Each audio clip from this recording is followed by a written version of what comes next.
Hollywood. A billionaire inventor's life takes a heroic turn when he is captured by terrorists and asked to create a devastating weapon in Iron Man. Hi, I'm Robert Downey Jr. This is Made in Hollywood. You're about to see a clip from Iron Man. No one's allowed to talk, is that it? You can't talk? No, you intimidate them. Good God, you're a woman. Please tell me how you and Tony Stark are the same and how you're different. I think we're the same in the way that a lot of guys are the same to that mythology of you're kind of got your head up your own ass, you know, you get put in check and you get right.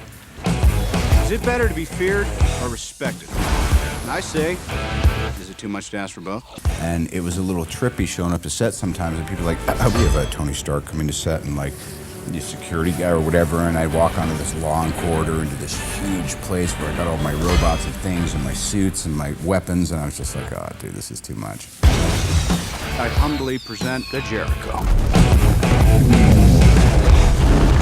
What was your vision for shooting this film? Well, I wanted to make it stand out in some way from all the other superhero movies that are out this year and have been coming out in previous years. So I wanted to give the movie a different personality, a different attitude, and not draw on the same type of imagery that all the other superhero films do. Tony Stark, now you work for me. And in casting Robert Downey Jr., that was a big part of that equation. What are you building, Stark?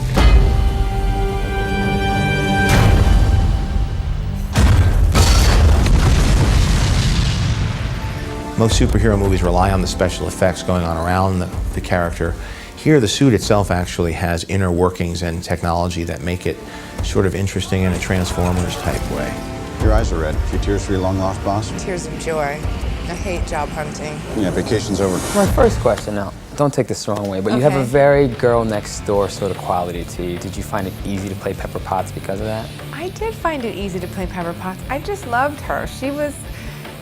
I kind of just had so much fun with her because she was very grounded and she was quite, good head on her shoulders, and very loyal and non-judgmental, but she was also a bit spicy, peppery.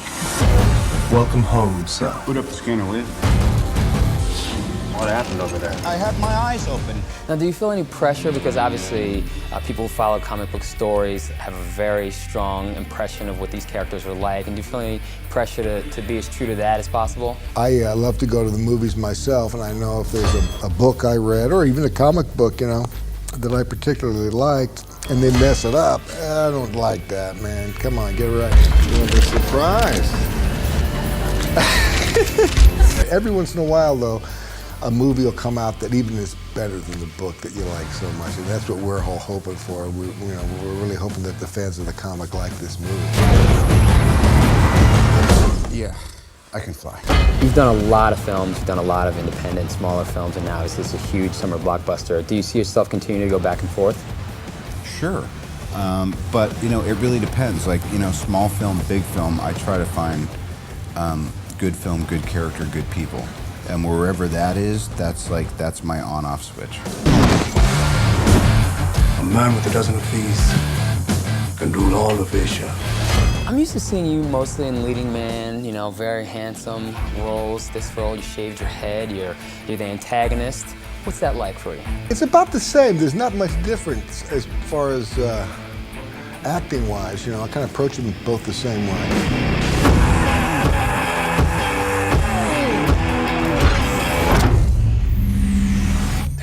Tell me about Jim Rhodes. What's he like as a character? Jim Rhodes is a liaison between the Department of Defense, Air Force Department, and their acquisitions department, and Tony's and Stark Industries weapons development department. Jim Rhodes also has a responsibility for the United States Air Force, or the Department of Defense, to look after their #1 intellectual asset, which is Tony Stark. Jim Rhodes also happens to be best friends with Tony Stark, even though he doesn't agree with his tactics and mentality. Jim Rhodes also went to school with Tony Starks at MIT, and has always been one step behind him. Mr. Stark, Christine Christine Everhart, Vanity Fair magazine. Hi. Hi. Yeah. It's okay? Okay, go. You've been called the Da Vinci of our time. What do you say to that? It's ridiculous. I don't paint. Next. Please tell me about how you got involved in this movie. I paid somebody a lot of money, and I worked for free, and I begged. I'm kidding, I didn't. My character's name is Christine Everhart. It's kind of a great name. And she's a Vanity Fair reporter, and becomes the conscience, in a way, for the story. There's been speculation that I'm parading around as a superhero. I'm just not the hero type.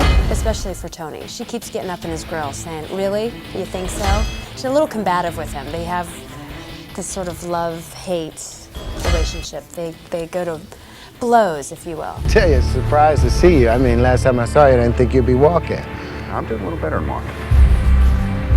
Really? Yeah. Working on something big, and I want you to be part of it. Now, can you relate to him as an intellectual? You know, you have a chemical engineering degree, I believe. Yeah. Does that feel anything like what you experienced? Pretty much so, you know. But Jim Rhodes, his degree is in mechanical engineering, you know, which is not that far removed, but you have to have an ability, a creative ability to see. Like me, I can theorize and understand, you know, whereas he's someone that can actually build in the process. What's going on here? Let's face it, this is not the worst thing you've caught me doing. I heard that on set there was a lot of improv. Jon Favreau Yes. likes to improv, Robert Downey Jr. likes to improv. How do you like that? I had to learn to like improv, let's put it that way. Being that I am an actor, I think I understand what an actor needs and how to make them look good and how to give them the type of environment where they feel comfortable and they can be creative. And I would throw the script against the wall and say, goes, oh, all right, so you want to try something? Whatever, you know. And with Robert, that meant allowing him to be spontaneous and improvise. And with Gwyneth and Robert, it meant to set up 2 cameras and let them try different versions of scenes. But I have to say, it was really fun. It was great to be that free and spontaneous. Because, I mean, every day I was like in a helmet or a suit or the boots or the things, or in the morning on an easy day, I'd come in and they'd slop surgical adhesive on my chest and stick this thing on it and then, you know, whatever. I was like, it was a lot of gag. And so my release, my freedom was let me play. And he did. Good luck keeping up.